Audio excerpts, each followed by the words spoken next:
What it do, Moody? Not much, not How's much. it going? How's it going? Ain't We nothing are up. The temperature super is late. down. Yeah, but that's actually going to be my Percy for the week.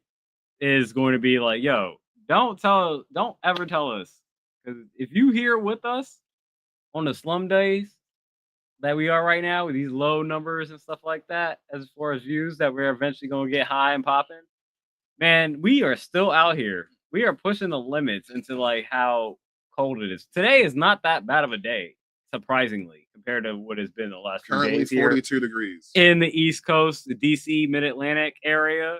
But man, like we are still out here on this porch. We are pushing the limits until we got. I can't wait to see what next week's weather is, because sometimes we get the wild, kind of like unnatural weather patterns where it'd be like 70 degrees on Christmas Day. Oh yeah, for sure. I've definitely had that even down in Suffolk. I remember my little cousin asking me to wheel out the basketball hoop on Christmas Day because it was like you out there in 75. shorts and whatnot, like.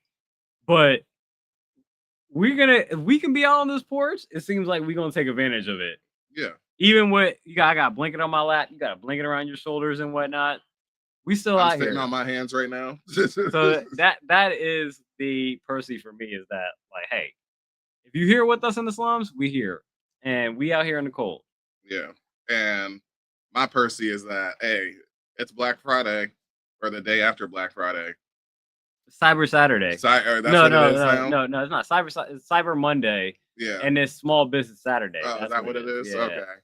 But either way, I guess my Percy, since we both do them lazy Percys, is like the fact that we was lazy as hell because the missus threw down after Thanksgiving or on Thanksgiving. Yeah. So, and all we ate was sides. Yep, and that's why we slept until 2 p.m. Yeah. And that's why we started super late. The itis was full in effect. Like I said, I slept and then I immediately just threw on a podcast and I forgot to set the sleeper timer for it to stop. And I woke up. I was five podcasts through my queue, almost about to finish the 6th. So, yeah, great food. Mac and cheese, stuffing, mashed potatoes and gravy, ham, asparagus, ham, like all turkey of that. Wings. Yeah, everything. So, let's get into this show.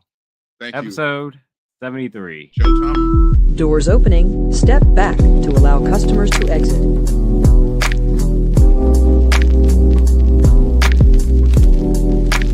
How was the hay?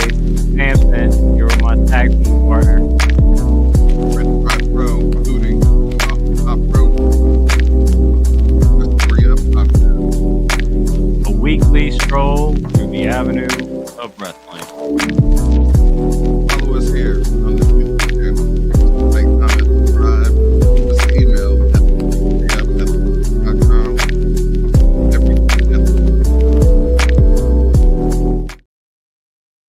Episode 73 of the Wrestling Re-Up Podcast. The Joe Thomas episode. Yep.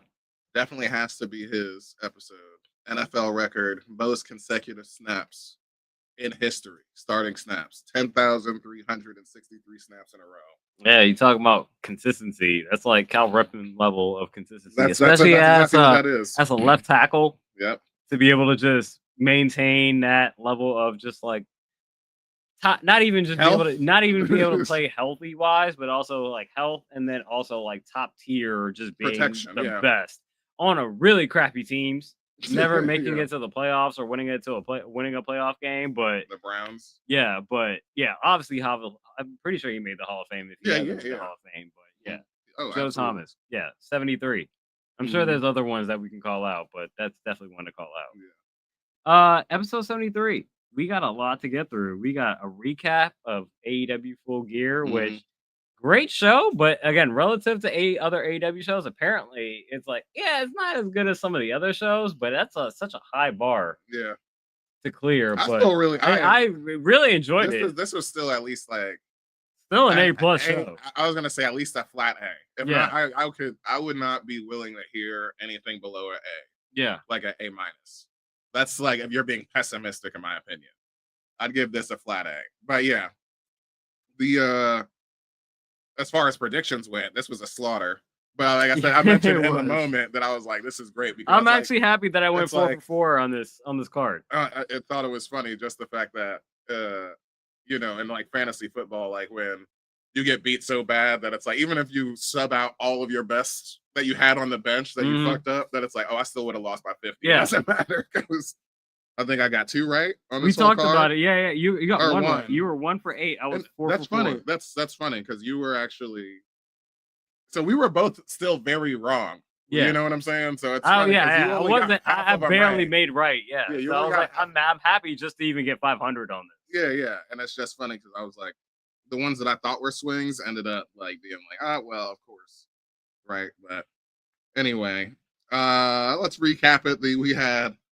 I said in the moment, I was like, damn, yeah, I should have gone with Pac because I remembered I was like, yeah, this is his first match back. Yeah. Versus Darby. I leaned more to because I'm like, I felt like the storyline of the Death Riders turning on Moxley, losing to, what was it, Kyle O'Reilly? Yeah. Yeah, you going to play out. Yeah. That I thought that was going to be a thing. So that's like me leaning on that actually gave me the edge. I feel like on the overall card because that's why I went with. I remember originally I picked Darby, then I switched to Pac. Yeah.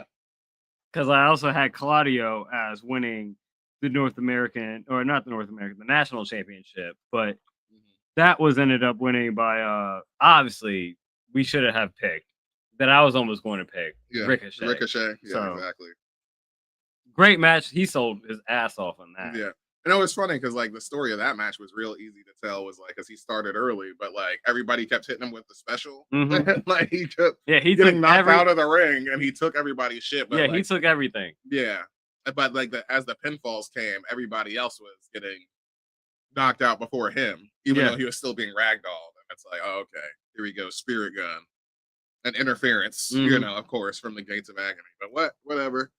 He's the new and first ever national champion.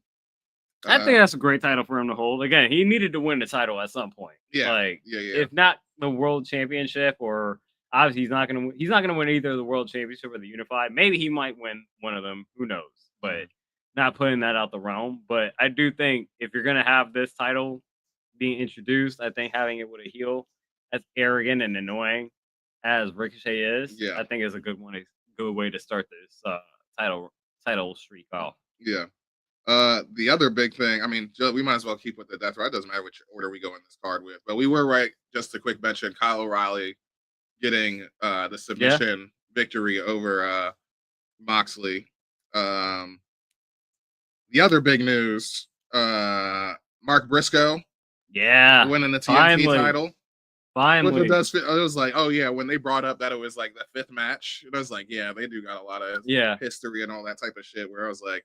It doesn't feel because also like the thought with that what I had was it's not like it's too soon or anything with taking it off of Kyle Fletcher because I feel like he's one of those guys that has a rocket on his back and it's like we already know he's worth $1 million, so it's like however much you can spread the love like with a title, however much that matters to like put eyes on people and shit like that and like.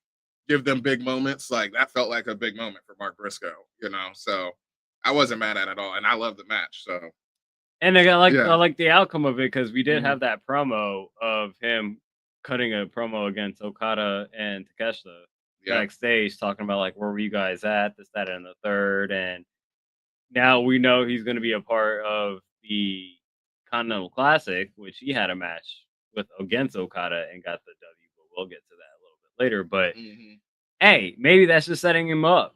Because again, we are talking about Okada Takeshita, but hey, maybe throwing Kyle Fletcher. Maybe Kyle Fletcher ends up winning the title belt. Yeah, that'd be sick.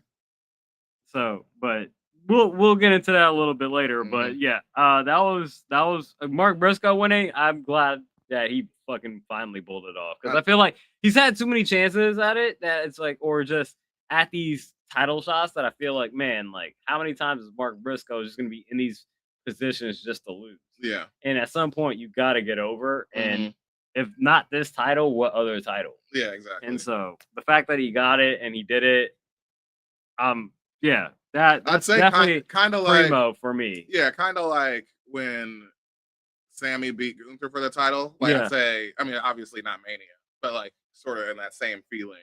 Yeah. You know, but we said a whole bunch of other big news and we didn't start with the World Championship.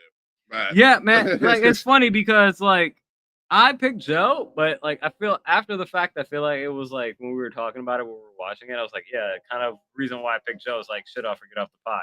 I gotta go back into the episode and remember why I picked Joe because I honestly don't remember why I picked Joe, but I'm glad I picked Joe. Yeah, I mean, I think it was like a case of like maybe selling maybe selling the ops as like a credible threat. Yeah, that's what I think it really is more than anything because the question can always be, when you have a steel cage in AEW, you know it's gonna get. Mm-hmm. So like the people are gonna interfere, and we know he has the ops. So it's like, who's gonna? We had that conversation on pod, and when we were like, I gotta go back because I was like, I totally blanked out why I did that. Who's gonna show up for him? Yeah, and I said Eddie Kingston. We did, and I was like, maybe Swerve. Yeah, and that's it. But Swerve showed up after, so it's like, which that was a sick little spot right there too, because like after Joe like 2 minutes into the match gashed the fuck open, giant stitches on his forehead. That boy was leaking crimson mask. But after he wins, all the interference in the world, Powerhouse Hobbs rips the chain off. Yeah. Off the cage and everything. But Swerve coming down and them stepping aside and like presenting his body to Swerve, and I'm like, oh shit, he's gonna join him. How did you feel about the hook turn? Well, I asked. Well, this was obviously not on pod because it was when we were watching. But I said, do you think we're gonna care about Hook in a month? And you said no. And I was like, I agree.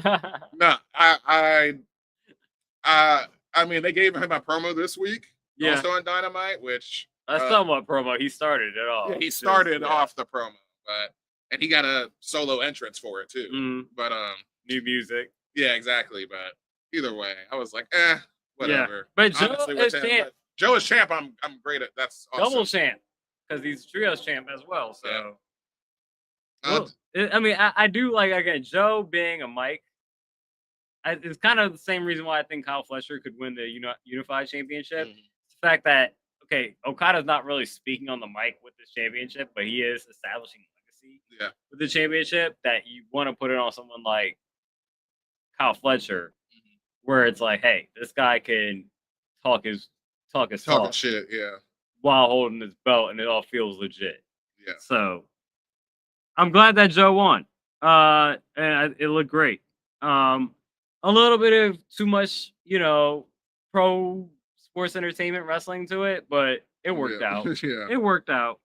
And I think the right champion won. No offense to Hangman, but I do think sometimes like he's better on the chase, kind of like Cody is. Yeah.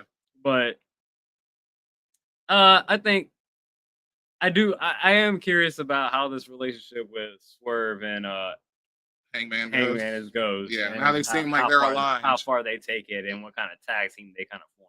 Yeah. To run through the rest of this card, Chris Statlander, she defended her AEW successfully defended against Mercedes. Yeah. So now it's only Tony and Chris. Yeah. That have Mercedes can't win the big one. Yeah, exactly. So that's the story we're telling with her. The trios match of Kenny Omega and Jurassic Express versus the Young Bucks and Josh Alexander, they won that. The heels. Josh, we both got that wrong.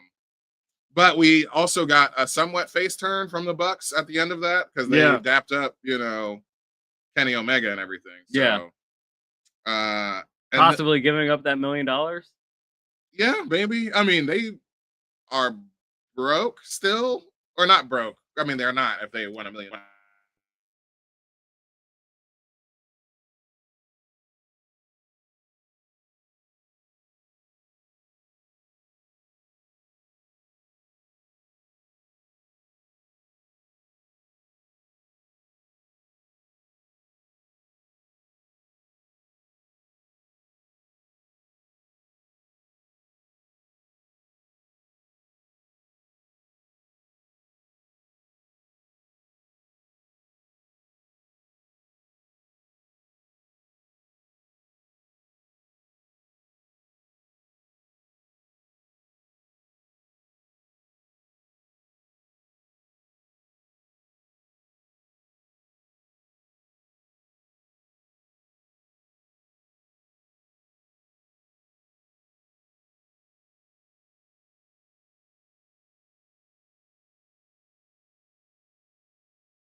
There we go.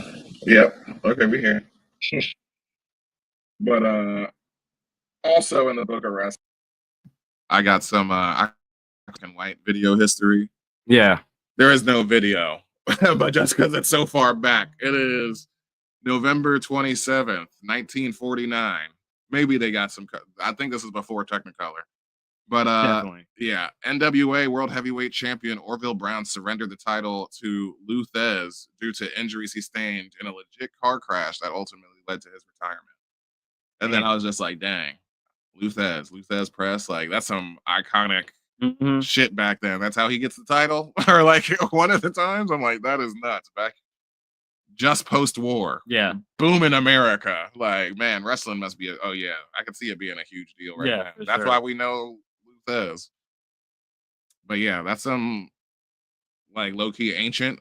I mean, at least as far as wrestling history goes, that's pretty ancient. Yeah. Pre-50s. I'll take the last one before I get to your This Week I Learned. November 28th, 2016, Sasha Banks versus Charlotte Flair 2. On this episode of Raw from Charlotte, North Carolina, Sasha Banks captured the WWE Women's Women's Championship, Raw Women's Championship from Charlotte in a Falls Count Anywhere match. Absolutely.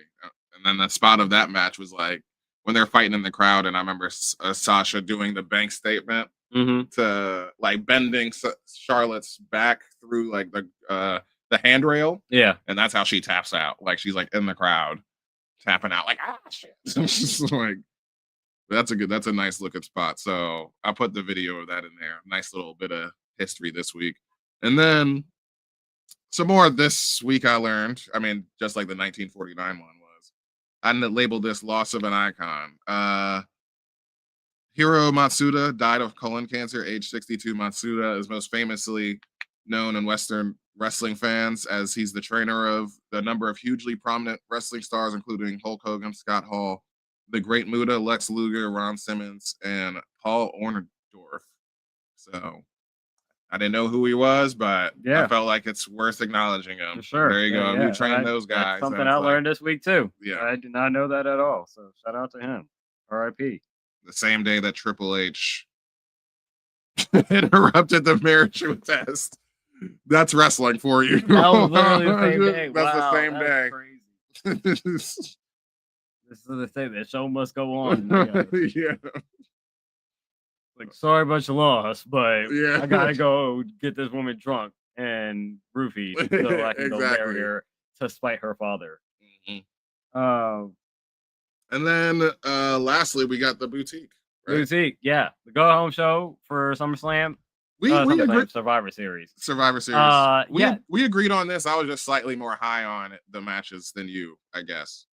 Because I had what you had as mid, I had as primo, but we agreed that those were the two best things on the show. Just a clear pre-tape show, and I get it; it's the holiday, so no fault to them. But like, well, true. You could feel it in the audience as well. I think they were exhausted as well. I liked the Survivor Series match. I do think the predictability of Sammy's resilience being tested was going to happen. I was hoping that was going to be. It didn't work in his favor this time. I was hoping it was going to be Ray Phoenix. That was a bit of a surprise. You did say Ray Phoenix. It came down to Ray Phoenix and him versus Solo, Tama and Tama Tonga. Yeah. And then Ray Phoenix got taken out with the cutthroat. And then it was Sammy versus 1 versus 3. And you were like, man, is he about to trigger like another level? Yeah, another level. Are we gonna have to create a new level of the scale? It was like, nah.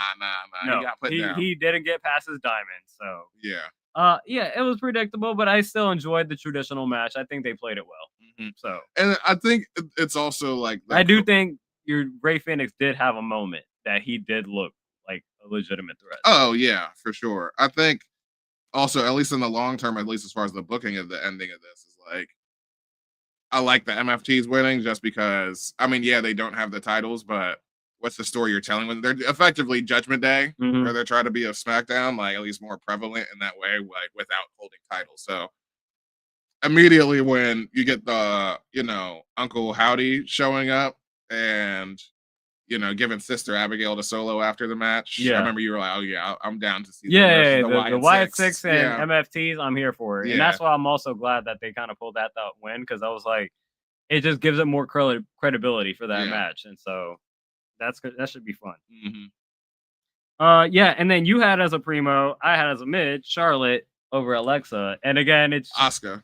I don't know, Charlotte over Asuka for a WarGames advantage match for tonight. We talked about it in real time. Like, this is crazy that this is happening on television. But the fact that, like, compared to WWE relative to AEW, if this was AEW, you would be getting like a 5-star match. Yeah. With WWE, you're like, nah, something is going to happen where it's never gonna hit its pop-up level, pay-per-view level, of quality of match that you would expect that a Charlotte versus Asuka match should be. Yeah. And I think that's why I have it at mid. Yeah.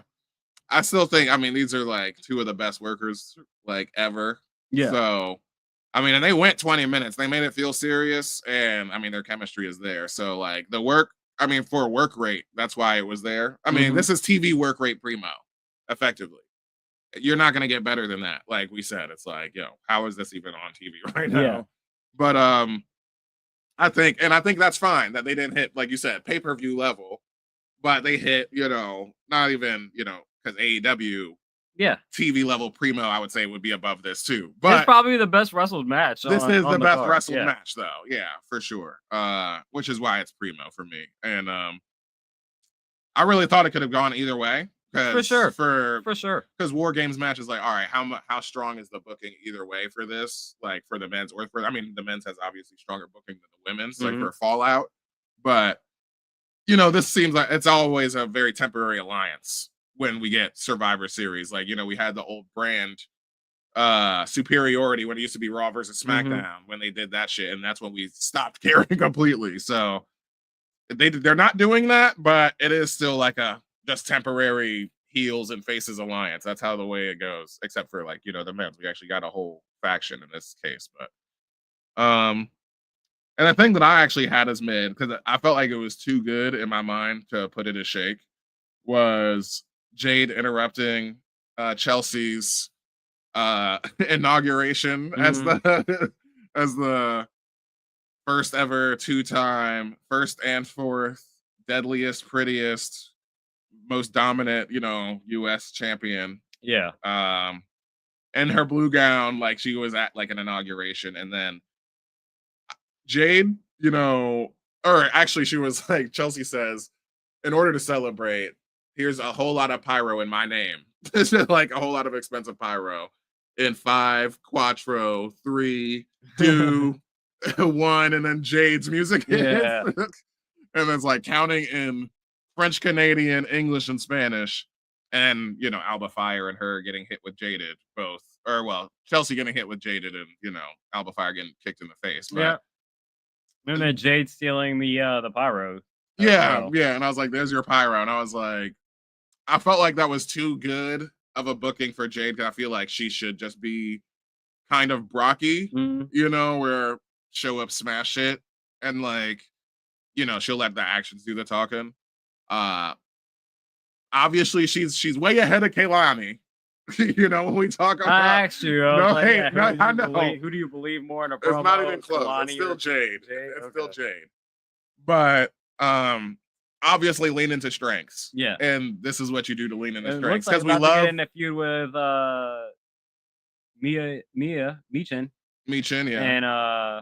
And BFAB. Yeah. I like the building of that, but because if you think about this as a whole segment, obviously Chelsea does like the comedic talking work. We get the smash spot, and then even later, like, okay, further storytelling down the line where I was talking about, Jade, the new champion, getting her new rogues gallery, like who's actually like in her orbit, and she's gonna smash them too. So like, I can't wait to see it. I just imagine Jade just being a Brock Lesnar of the women's division. That's what she should be. Like, I just want to know what's her like suplex city. Maybe she should just take the Germans, whatever. Hey. And the last thing I had on here for Shake, or you had on there, yeah. You take us through it. Yeah, You read LA it down. Knight and Jey Uso both advanced in the last time is now tournament. Jay over Rusev, not surprising. Yeah. LA Knight, over the it was Miz. disappointing. No disrespect to the Miz. They obviously played a storyline of him sneaking his way into that match by glitching and good Nick work by him. Aldis's, bowl, whatnot, while he wasn't looking. I had to rewind that spot for us to see that. A little disappointing that was the mystery opponent. And obviously, no surprise that LA Knight was going to win. So now we get LA Knight, Jey Uso. They have storyline background. It makes sense. Okay, cool. We'll figure that. Yeah. All right, that's the continuation. No surprise. Yeah, and ultimately, I think this just lands us where we get these last 4 competitors, and the last time is now. We're like, okay. Gunther is not gonna lose to Solo. Yeah. And LA Knight, Jey Uso. Yeah, you might have some. Yeah, the correct answer is Gunther for sure. But... Yeah, but I think you could probably get LA Knight. But yeah, that is it. Anything else from the boutique? Nah. Okay, let's get over to SummerSlam. Yep. My phone is like frozen.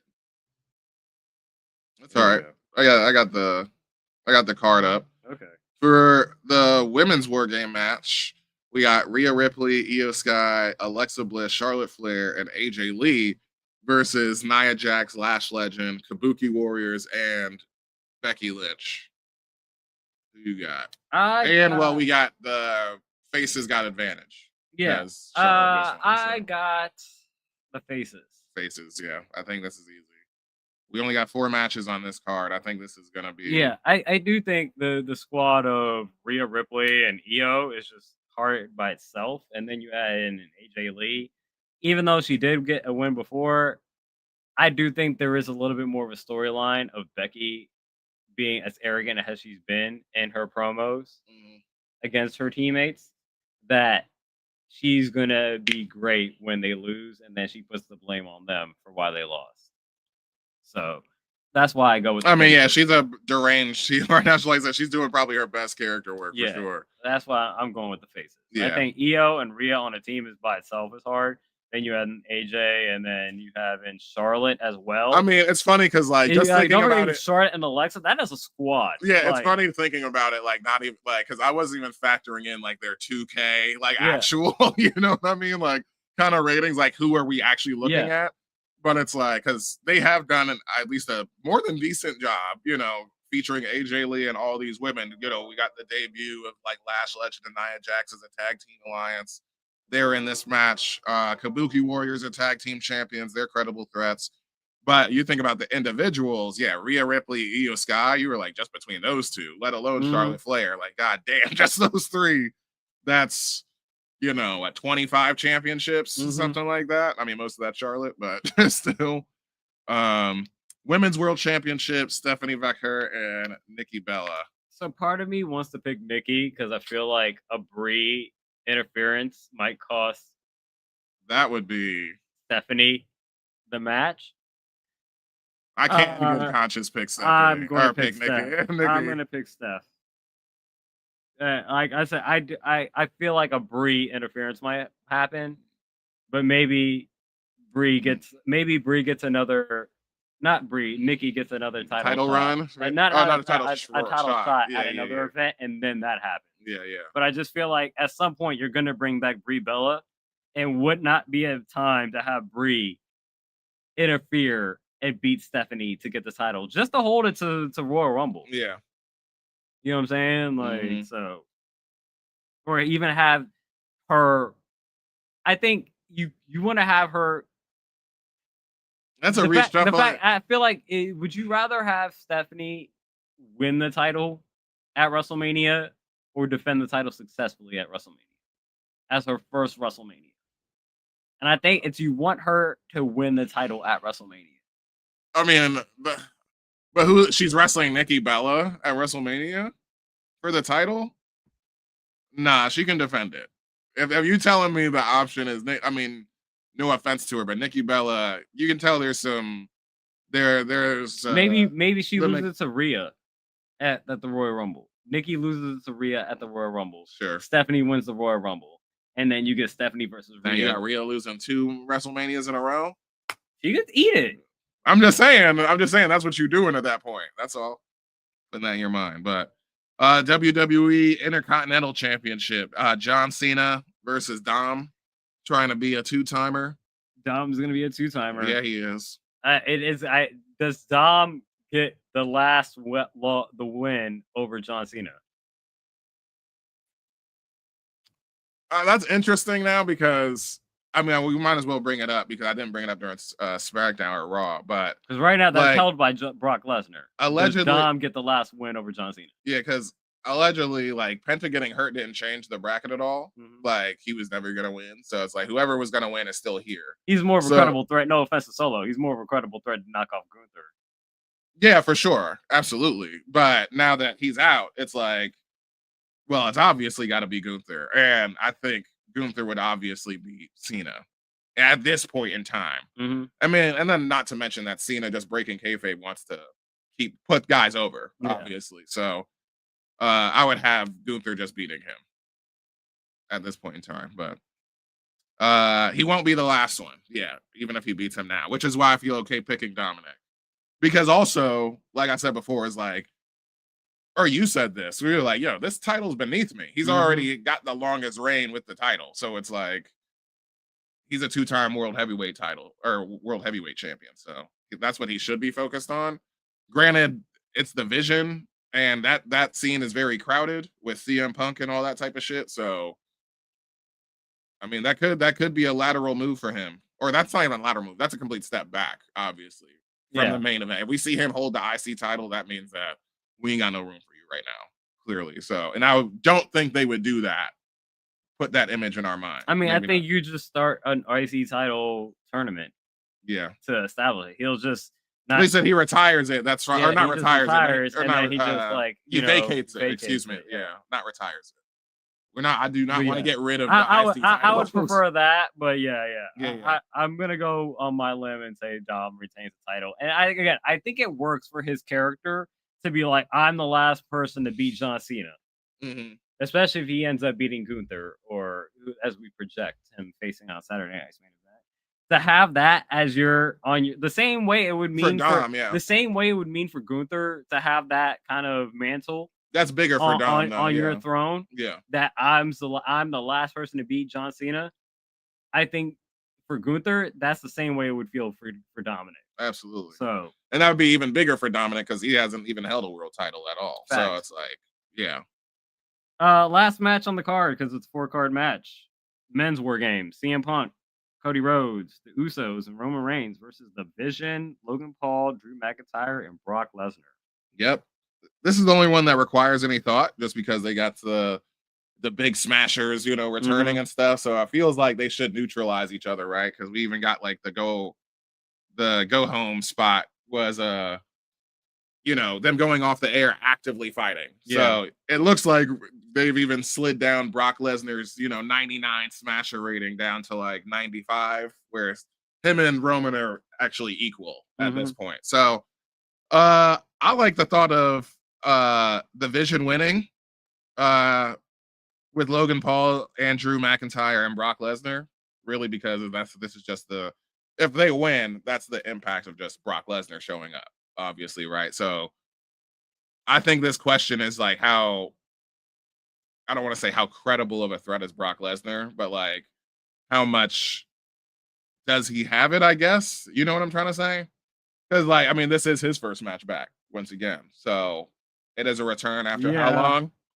That's a return after how long? Since what? Has it been WrestlePalooza? WrestlePalooza. Okay, so yeah, we did because he came up in F5 Cena. Was that what happened? I think so. Yeah. Okay, so we seen him. All right, that's good. No, he beat Cena. Yeah, because he was the last person to get the win over Cena. Was that like WrestlePalooza? I believe.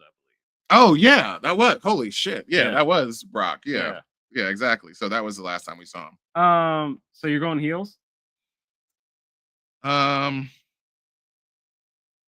Yeah, we were talking about all the. I like the heels. I think the heels can coexist.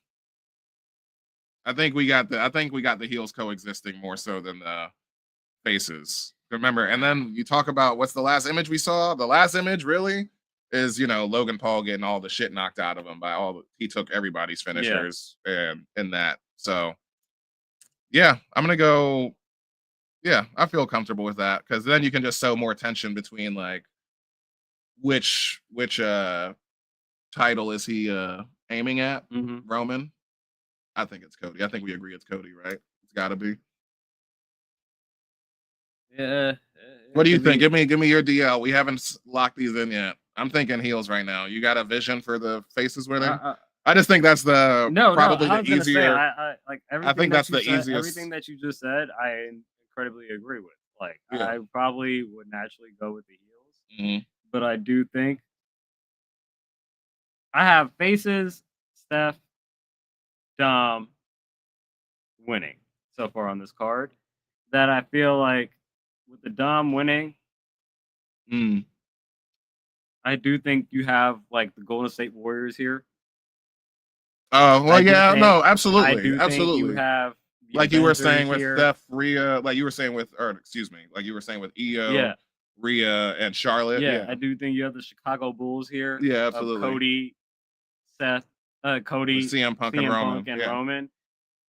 That's something, absolutely. And then you also have a world champion in Jay, and then like really the only person that can probably take the 10 is probably Jimmy. I'm like, I'm going with the Avenger. Yeah. So I'm gonna go faces here. Yeah. As much like I was honestly, up until everything you just said right now, hearing it not come from my mouth made me feel like, okay, maybe that's the reason why the faces win. Because I'm like, I just feel like Braun Breaker and Brock Lesnar are going to beef with one another. And Logan Paul's arrogant, and Bronson Reed is not no pushover. And then Drew McIntyre has an attitude that there is more, easier for combustion in the heel side. That I feel like as much as Roman, you're right about that. And CM Punk may not like each other, they are professional enough to work with one another. You are right about that. because that's what Roman said in the ring. I believe Roman when he said that. Like, I hate both of y'all, but I hate the Vision more at this point in time. And once again, I miss you, Seth, so much. Every time I see this, I'm just like, this is supposed to be Seth standing in the middle of this fucking ring right now against all three of them. And that's a way different picture. But yeah, you're right. That is Avenger lineup. It's like, don't overthink it type shit. And then you got an easy Logan Paul to eat that for sure. I have no problem. Like, I understand 100%. I do think the heels should probably win this because I do think it gives them more credibility, and then it just adds to more of the contenders of the championships. Yeah. So like I think it's a very 50-50. Yeah, I think so too. It's really, like you said, it's because on its face, like I said, the heel should be winning. So yeah, fuck it. I'll give you a chance. Going heels? Yeah, I'll give you a chance. Okay. So I'm not gonna be scared. We got a difference in this. Yeah. We were gonna determine a winner for this card. Yeah. That is our predictions for Survivor Series WarGames, which starts in about an hour and a half. There's a lot of heels up here. Yeah, you're right. The men are gonna win. Okay. Yeah. Where's Cena and Dom at? What do you mean? And it's in match order. I don't know. This is what I assume the match order is. Yeah. Because on Wikipedia they just listed the WarGames matches. I'm just wondering because it's like the men's WarGames match is closing it out. So men or women's could start it. Yeah. And then you would want to flip. That's why I have Stephanie and I guess you would want to flip the energies. You know what I'm saying? Yeah, but it's Cena. Yeah. You know what I'm saying? Or still gonna be happy seeing him. It's Cena and John, so it's like you kind of want to leave that a little bit for later in the night, and then lead up into the WarGames match. Like that just kind of builds up the anticipation. I don't know. Maybe I think you might start it off with Cena. We could see that. Yeah. No, they're starting with a WarGames match. I feel like. Either way, start off with Cena. I think it's Cena's loss, then Stephanie, then you do you do women's and men's WarGames back to back. Yeah. But either way, we're just guessing. Can't do a WarGames back to back. That's be exhausted. Yeah, you'd be exhausted. Just be hollering and shit. But either way, I don't got no champions of the week. So I have one, and this is the the easiest call out of this is my day play as fuck up title from next Friday to Brock Lesnar for falling down in his intro. Did you see this? Yeah, I did. Yeah. So, when Brock Lesnar, they cut this out on the highlight package, but when Brock Lesnar came out this week, he did his typical stuff, but he just caught a slip and rolled over and played it off real cool. And he put his hat on Braun Breaker, and Braun Breaker again, just I think in real life he was like laughing at Brock Lesnar falling. Yeah, exactly. But I think in character, the way I'm playing it is like, yo, don't put your hat on me, you scrub. Yeah, I think that's exactly how I read it too. Yeah, so it's like, shout out to him playing off cool. Like, hey, stuff happens. It's live TV. He played it off cool, and so it was funny, but he played it off cool. So shout out to him. That's it. Yeah, that's it. I ain't got no champions for the week, but we'd like to thank y'all for watching us on the Wrestling Re-Up podcast. Catch us here every Saturday, usually earlier in the afternoon. We are not going to have to be turning the lights on, and we will be inside coming in pretty soon because it is getting cold. It is winter time. But follow us here, give us a like, comment, subscribe, and check in with us next week. We out. Peace.